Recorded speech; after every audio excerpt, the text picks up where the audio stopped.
सो NIST का full form पहले यही देख लो कि एनआईएसटी का फुल फॉर्म है national institute of standard and technology. इन्होंने क्लाउड कंप्यूटिंग के बारे में अपना एक आर्किटेक्चर दिया था और उस आर्किटेक्चर को बोला गया कॉन्सेप्चुअल रेफरेंस मॉडल। और वो आर्किटेक्चर आप लोगों के सामने है। इस आर्किटेक्चर में आप लोग देखेंगे तो मेनली 5 एक्टर्स होते हैं, या कह सकते हैं कि 5 कंपोनेंट होते हैं। और वो कंपोनेंट हमारे पांचों इस तरीके से हैं: cloud consumer, cloud auditor, cloud provider, cloud broker and cloud carrier. तो ये 5 एक्टर्स हैं रेफरेंस आर्किटेक्चर मॉडल के क्लाउड कंप्यूटिंग का, जो national institute of standard and technology NIST organisations के द्वारा दिया गया। और उन्होंने बोला कि हर एक एक्टर के अलग अलग काम होते हैं, उसको भी हम देखेंगे। अलग अलग actor like as a cloud consumer work like as a single unit. लेकिन जब क्लाउड ऑडिटर के बारे में बोला गया तो उन्होंने कहा कि cloud auditor will include security audit, privacy impact audit and performance audit. भाई किसी भी चीज को मेजर करने का तरीका हमारा ऑडिट ही है। जैसे बैंकों में साल में एक बार ऑडिट होता है, 2 बार ऑडिट होता है, कॉलेजों में हर सेमेस्टर में ऑडिट होता है। तो उसी तरीके से क्लाउड का भी ऑडिट होना चाहिए था, और वो ऑडिट 3 पॉइंट पे किया। पहला सिक्योरिटी पे, दूसरा प्राइवेसी इंपैक्ट पे, और तीसरा परफॉर्मेंस पे, क्या आपका परफॉर्मेंस कैसा है। उसके बाद क्लाउड प्रोवाइडर में कई सारे टर्म्स आए, जैसे कि सर्विस। तो सर्विसेज में आप लोग को पता है software as a services, platform as a services and information as a services. तो क्लाउड प्रोवाइडर के अंदर कई तरीके के कंपोनेंट रहे, जिसमें से पहला था सर्विस। और तीनों सर्विस हम लोग पहले ही पढ़ चुके हैं। That one is a software as a services, platform as a services and information as a services. उसके बाद आया कि resource abstractions and control layer, then physical resource layer. और फिजिकल रिसोर्स लेयर में हार्डवेयर होता था एंड फैसिलिटी होती थी। चौथा कंपोनेंट क्लाउड प्रोवाइडर एक्टर के अंदर आया क्लाउड सर्विस मैनेजमेंट। और ये क्लाउड सर्विस मैनेजमेंट था हमारा, जैसे कि business support, provisioning and configuration, and third one is the portability and interoperability. साथ में सिक्योरिटी और प्राइवेसी को भी मेजर किया गया, या सिक्योरिटी और प्राइवेसी को भी इंक्लूड किया गया। जो फोर्थ एक्टर था, that one is a cloud broker. Means जो ब्रोकर होते हैं, दलाल होते हैं। तो क्लाउड के जो दलाल थे, cloud broker, that one is a service intermediations, service aggregations and service arbitrage. ये क्लाउड ब्रोकर एक्टर के अंदर डाले गए। और क्लाउड को चलाने के लिए कैरियर की जरूरत पड़ी, that one is a cloud carrier. तो ये हमारे 5 कंपोनेंट मिला करके एक आर्किटेक्चर मॉडल बनाया, that one is known as a conceptual reference model. So इसके बारे में देखिए, हर एक एक्टर जो थे आपके, जैसे cloud consumer, cloud auditor, cloud provider, cloud broker, cloud carrier, तो इन सब के बारे में डेफिनेशन लिखी हुई है। That first one is a cloud consumer. So cloud consumer either will be a person or will be a organizations that maintain a business relationship with and use services from cloud providers. Cloud consumer मैं हो सकता हूं, या मेरे द्वारा setup की गई कोई कंपनी हो सकती है। हम लोग क्लाउड कंज्यूम कर रहे हैं, गूगल का क्लाउड फ्री ऑफ कॉस्ट ले रहा है और सारा डेटा गूगल के क्लाउड पे सेंड कर रहे हैं। then I am a single person and I will work like as a cloud consumer. हो सकता है कि कोई कंपनी है वो किसी दूसरी कंपनी से जो क्लाउड सर्विसेज को दे रही है वहां से सर्विसेज रेंट करे, हायर करे, परचेज करे, तो हमारा कंपनी भी वर्क करेगी।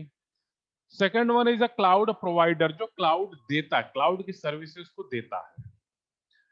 सो ये भी या तो एक आदमी हो सकता है, सिंगल पर्सन हो सकता है, या फिर पूरा ऑर्गेनाइजेशन हो सकता है। So cloud provider either will be a person or organizations or entity, either will be person, organizations or entity responsible for making a service available to interested parties. Auditor का काम क्या होता है? ऑडिट करने का, भाई सब कुछ सही चल रहा है कि नहीं चल रहा, आपका कंपनी में सारा काम बढ़िया चल रहा है कि नहीं चल रहा है, तो उसके लिए ऑडिट होता है, तो वो ऑडिट का काम करता है cloud auditor. So either again this one is a party that conduct independent assessment of cloud services, information system operations, performance and security mechanism which would be adopted by the cloud provider companies for implementing the technologies or implementing the services. Next one is the cloud broker. So ये एक entity है, this one is an entity that manage the uses, performance and delivery of cloud services and negotiate relationship between cloud provider and cloud consumer. तो दलाली वाला काम होता है पूरा, कि मैं बीच में एक ब्रोकर हूं और मेरा कांटेक्ट क्लाउड प्रोवाइडर से भी है, मेरा कांटेक्ट यूजर से भी है, तो मैं बीच में आकर के यूजर को प्रोवाइडर से या कंज्यूमर को प्रोवाइडर से मिलाने का काम करूंगा और दोनों के हिसाब से दोनों का तालमेल बैठा करके दोनों के बीच में सर्विस देने का काम करवा दूंगा, मेरा परसेंटेज मुझे मिल जाएगा। तो ये काम है क्लाउड ब्रोकर का। And last one is a cloud carrier. So cloud carrier is an intermediary that provide connectivity and transport of cloud services from cloud provider to cloud consumer। भाई क्लाउड प्रोवाइडर से cloud consumer तक service कैसे आएगी जाएगी, services का आदान प्रदान कैसे होगा, तो वो होगा क्लाउड कैरियर के थ्रू। ये कनेक्टिविटी प्रोवाइड करता है क्लाउड कंज्यूमर और क्लाउड प्रोवाइडर के लिए, और कनेक्टिविटी जब होगी तभी हमारा ट्रांसपोर्ट होगा सर्विसेज का। एक साइड से दूसरे साइड में अगर हमें सर्विस को ट्रांसपोर्ट करना है तो वहां पे क्लाउड कैरियर का यूज होगा।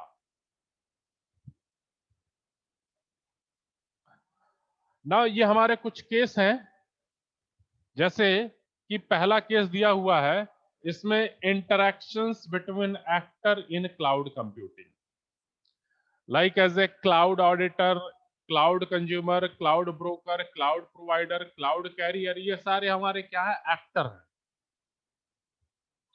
तो ये फिगर हमारा शो कर रहा है interactions among the actor. A cloud consumer may request cloud services from cloud provider directly or via cloud broker। Simple सी बात है कि मुझे क्लाउड सर्विस लेना है किसी कंपनी से, तो मैं या तो डायरेक्टली कंपनी से डील कर लूं या बीच में किसी दलाल से डील कर लूं। आपको एलआईसी का जीवन बीमा कराना है तो आप सीधे एलआईसी से करा लीजिए या फिर कोई बीच में एजेंट के थ्रू कराइए।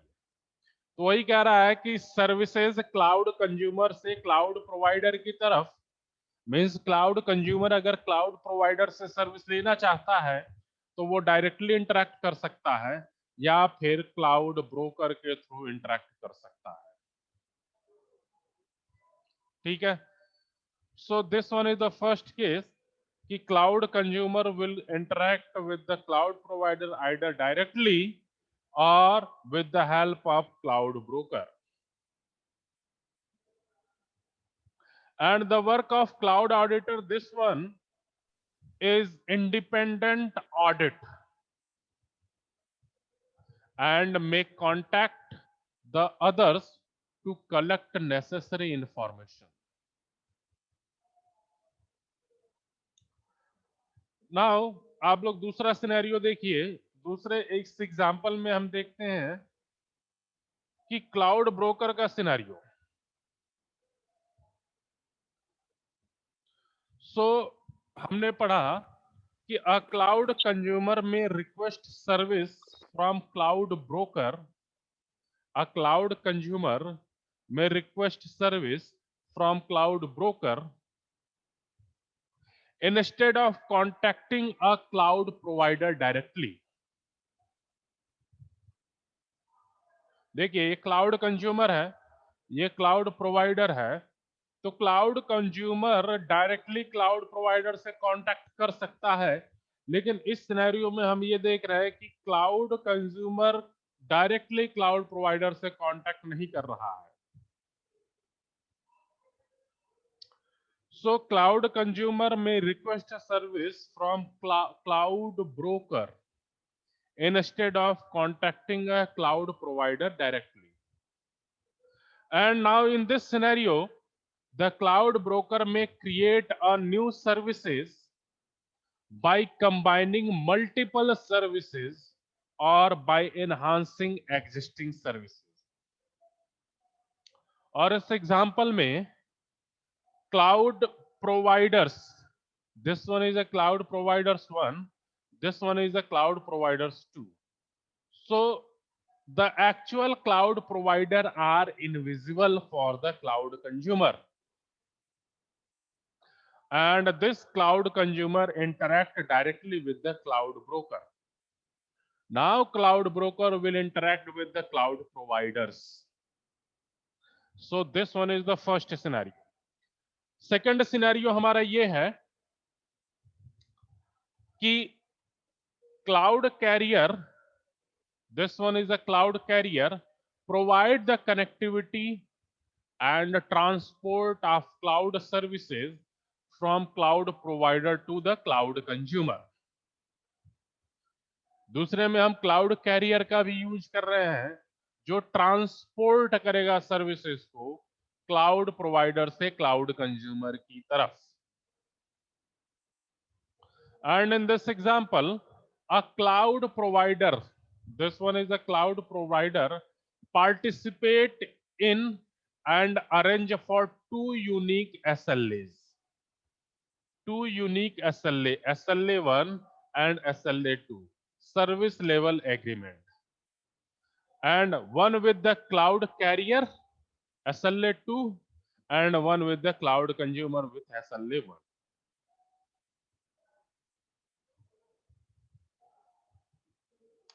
So a cloud provider arrange a service level agreement SLA with a cloud carrier and may request dedicated and encrypted connections to ensure the cloud services are consumed at a consistent level according to the contractual obligations with the cloud consumer.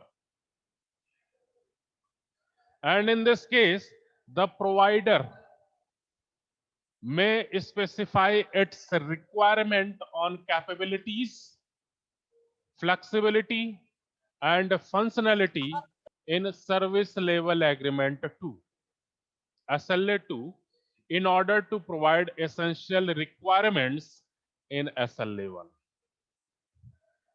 So this one is the second scenario when a cloud carrier will introduce in the concept of transportations.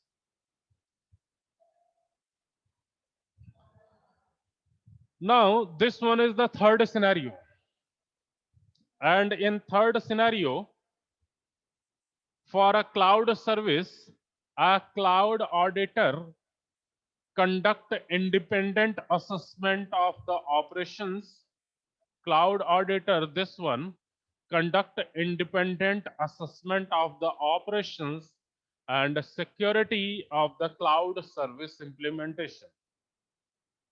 And the audit may involve interactions with the cloud, both cloud consumer and cloud provider. This one is the third scenario. And the whole concept is NIST reference architecture model.